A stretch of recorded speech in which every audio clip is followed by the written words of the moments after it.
네, 안녕하세요. 연합인포맥스 이마랑 특파원입니다. 네, 오늘 미국 현지 시간으로 6월 3일 뉴욕 3대 지수 급락했습니다.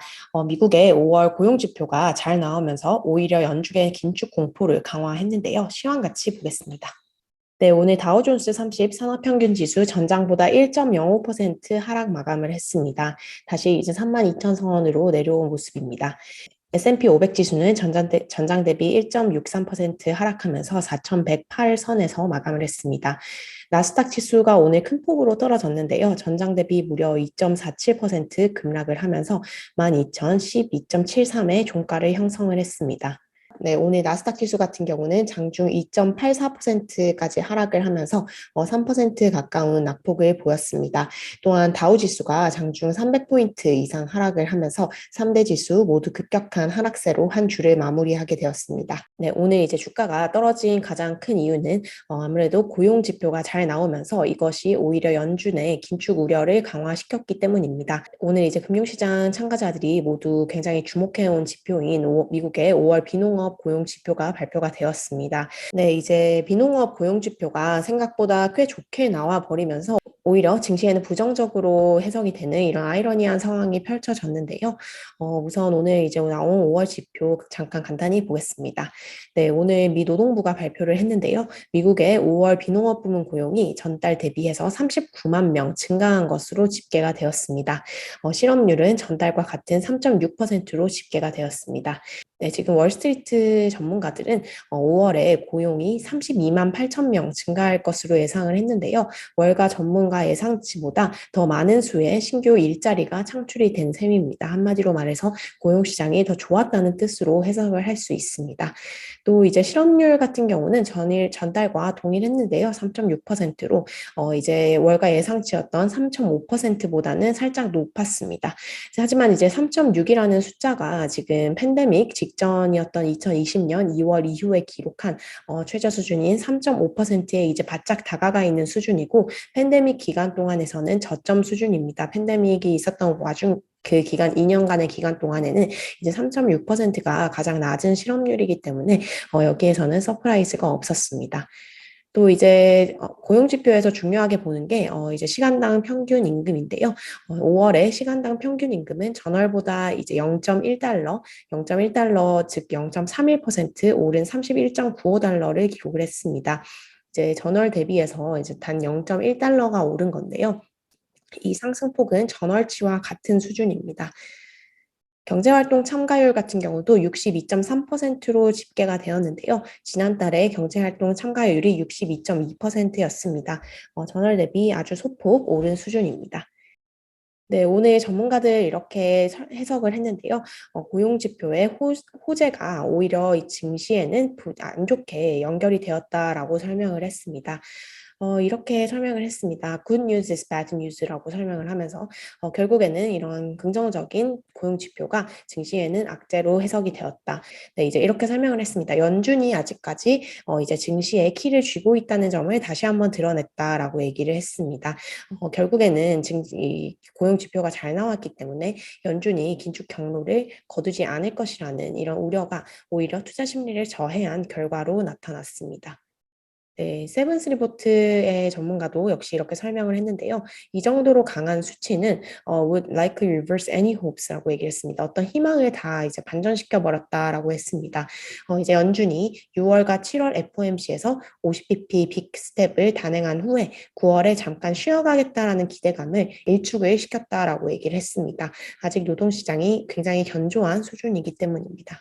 네, 이제 전문가들은 이제 뱅크 오브 아메리카 전문가 역시 오늘 이렇게 설명을 했는데요. 지금 연준의 어떤 긴축 경로를 약화하기 위해서는 비농업 부문 신규 고용 지표가 감소세 정도 보여줘야지 그 정도는 돼야지 이제 연준이 잠깐 멈출 것이다. 만약 그거 아니면 이제 어림도 없다라고 얘기를 했는데요.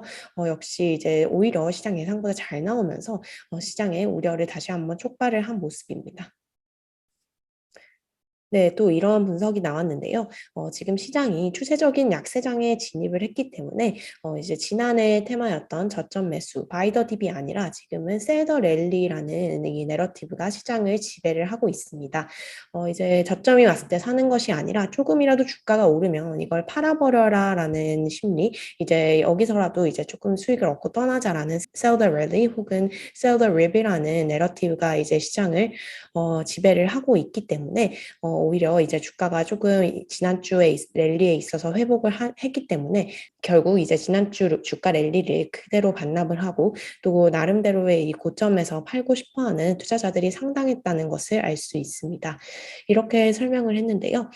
이제 지난주가 랠리였기 때문에 이번 주는 풀백, 이제 조금 다시 후퇴하는 모습을 보이고 있다. 어제 주가가 조금 올랐기 때문에 오늘 또 결국에는 다시 풀백이 나왔다라고 설명을 했습니다. 네, 이제 많은 사람들이 어떤 호재가 나오더라도 이걸 오히려 어떤 찬스 투서, 매도의 기회로 연결시켜버리기 때문에 이제 계속해서 며칠 연속해서 이런 강한 상승 모멘텀이 나오는 게 어려워졌다라고 설명을 했습니다. 아무래도 이제 증시 전반에 투자 심리가 급격히 약화가 되었기 때문에 이런 고용 지표가 좋게 나온다고 해도 결국에는 긴축 우려로 연결이 되고 또 이거 외에 또 좋은 소식이 나온다고 해도 결국에는 매도 기회로 연결이 되어버리는 참 이제 어려운 상황에 봉착을 한 것 같습니다. 네, 지금 이제 5월 고용 지표가 잘 나오면서 연준의 긴축 경로가 9월에 이제 쉬어가기는 조금 어렵다라는 이런 컨센서스가 힘을 얻고 있습니다. 전문가들은 지금 5월 고용 보고서는 연준의 50bp 금리 인상안을 지지한다라고 평가를 하고 있습니다. 최근에 이제 금융시장 쟁점이 과연 연준이 9월에 금리 인상을 쉬어갈 것이냐에 거기에 쏠려 있습니다. 지금 이 일부 연준 인사들을 통해서 이러한 논의가 촉발이 되었고요. 계속해서 지금 시장의 관심사는 6월, 7월 50pp는 기정사실이고 9월에 이게 어떻게 되느냐가 문제인데요. 지금 현재 CME 패드워치에 따르면 이게 지금 9월 FOMC에 대한 전망표입니다. 지금 9월 FOMC에서 금리를 50bp 올릴 것이라고 예상을 하는 시장 전문가들이 무려 60%가 넘어가고 있습니다. 결국에 연준이 6월, 7월에 급격한 금리 인상을 단행한 후에도 9월에도 계속해서 이렇게 금리를 높일 수 있다라는 우려가 굉장히 커진 상황이고요. 일부 연준 인사들이 지금 중립금리를 2.5%, 또 제일 매파적인 세인트루이스 제임스 블러드 총재 같은 경우 3.5% 이상으로 올려야 한다고 주장을 하고 있습니다. 그렇기 때문에 이 긴축의 고삐를 더욱 강하게 계속해서 죄어갈 것이라는 이런 우려가 증시의 하방 압력을 가하고 있습니다. 네, 오늘 이 같은 이제 긴축 우려에 따라서 채권 금리도 다시 요동쳤습니다. 다시 올랐는데요. 미국 10년물 국채 금리가 지금 오늘 장중에 2.95%대까지 오르면서 3%에 다시 육박하는 모습을 보였습니다. 역시 이제 채권 금리 상승은 주가의 성장주, 주가의 강한 하방 압력으로 작용을 하고 있습니다. 네, 오늘 나스닥 지수가 가장 큰 폭으로 하락을 했는데요. 빅테크 종목이 이제 크게 조정을 받았기 때문입니다. 오늘 지금 애플이 3.8% 이상 하락을 했고요. 구글의 모에서 알파벳 역시 2.7% 하락을 했고, 아마존이 2.52% 하락을 했습니다. 특히 지금 테슬라가 9% 이상 급락을 한 모습인데요. 테슬라 관련해서는 이제 개별 이슈가 있었습니다. 로이터 통신 단독 보도인데요.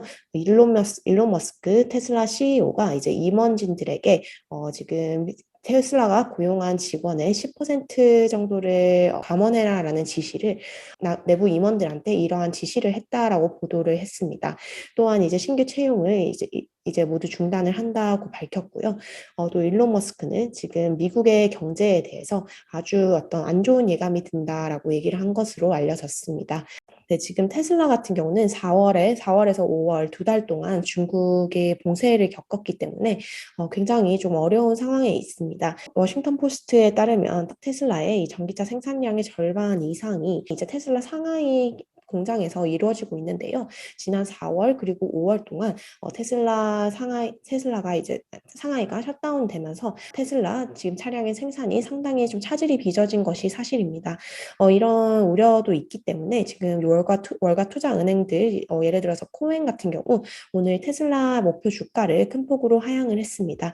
테슬라 목표 주가를 이제 기존 790달러에서 700달러로 대폭 하향 조정을 했는데요. 이제 여러 악재가 이렇게 겹치면서 테슬라가 오늘 큰 폭으로 하락을 했습니다. 테슬라가 하락하면서 이제 리비안이라든지 다른 전기차 업체들도 일제히 하락을 하는 모습을 보였습니다.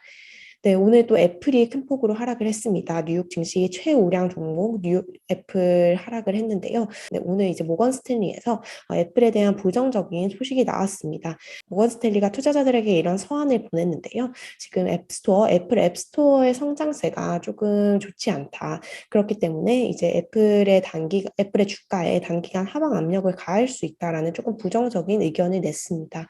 5월 달에 앱스토어 매출 성장세가 4% 전년 동기 대비 4% 늘어난 것으로 집계가 됐는데요.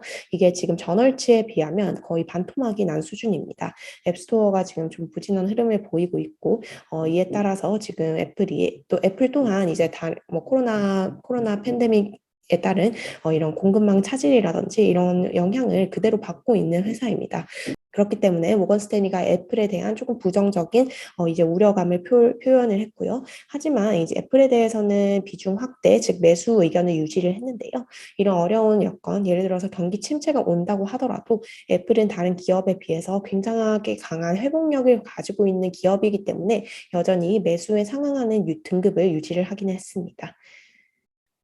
네, 오늘 또 특별한 이슈가 있었던 종목으로 마이크론이 있습니다. 오늘 마이크론이 7.2% 급락을 했는데요. 월가의 투자 회사인 파이퍼 샌들러가 마이크론에 대한 투자 의견을 한 단계 축소를 했습니다. 기존에는 중립을 제시를 했다가 비중 축소로 한 단계 하향 조정을 했는데요. 이제 마이크론의 PC 관련 이런 사업들이 소비자들에게 굉장히 노출이 되어 있는 부분이 있기 때문에 경기 침체가 오면 좀 큰 영향을 받을 수 있다라고 진단을 했습니다. 네, 이외에 이제 엔비디아 같은 경우도 큰 폭으로 하락을 했고요. 네, 메타 플랫폼스는 지금 셰릴 샌드버그의 퇴사 소식 이후 계속해서 조금 부진한 흐름을 보이고 있습니다. 오늘 4% 하락을 했습니다.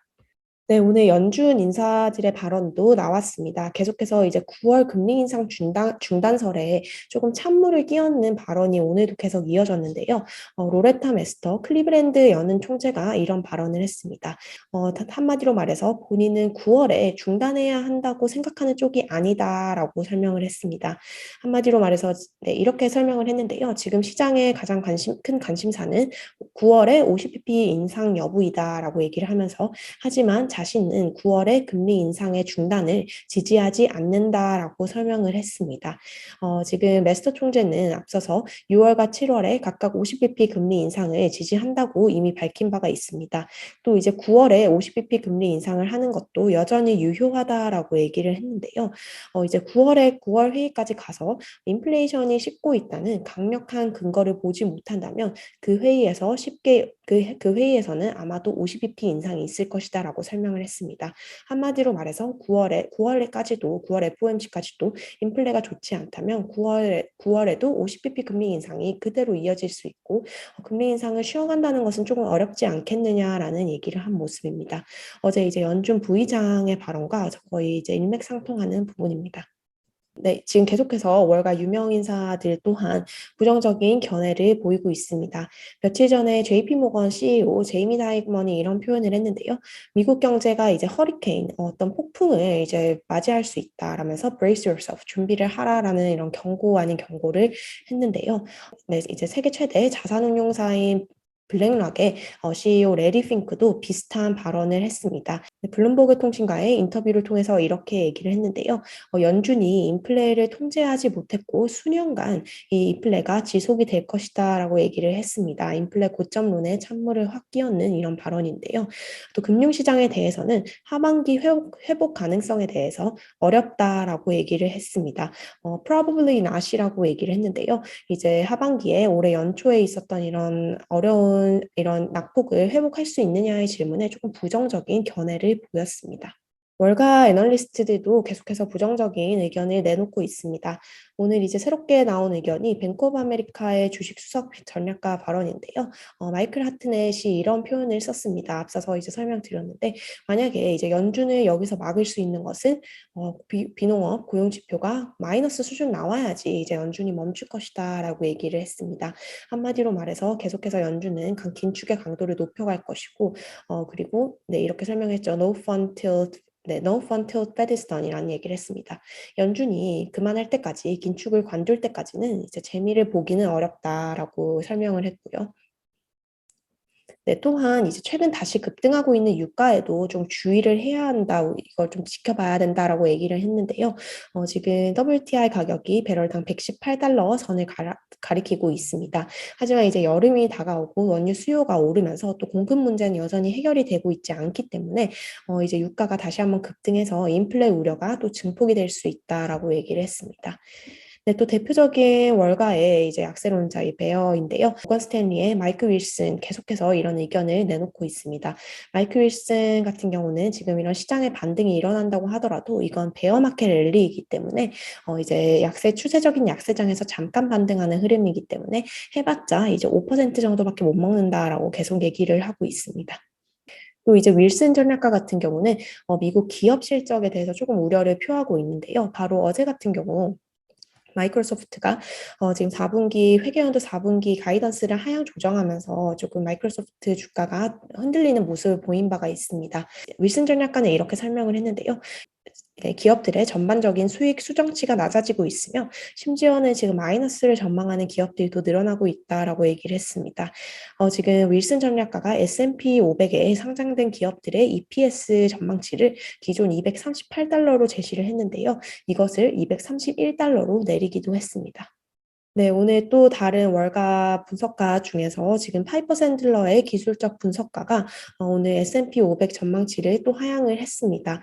지금 최악의 월스 케이스 시나리오가 현실화된다면 S&P 500 지수를 3,500까지 하방을 보고 있다라고 얘기를 했습니다. 네, 뉴욕 증시 이번 주의 마지막 거래일 큰 폭으로 하락 마감하면서 다소 부진한 흐름을 보였습니다. 이제 다음 주는 미국의 5월 소비자 물가 지수가 발표가 되는데요. 고용 지표와 더불어서 연준의 긴축 경로를 결정짓는 가장 중요한 핵심적인 지표라는 점에서 주목을 해야 할 것 같습니다. 네, 제가 오늘 준비한 소식은 여기까지고요. 다음 주에 인포맥스 라이브로 인사드리도록 하겠습니다. 감사합니다.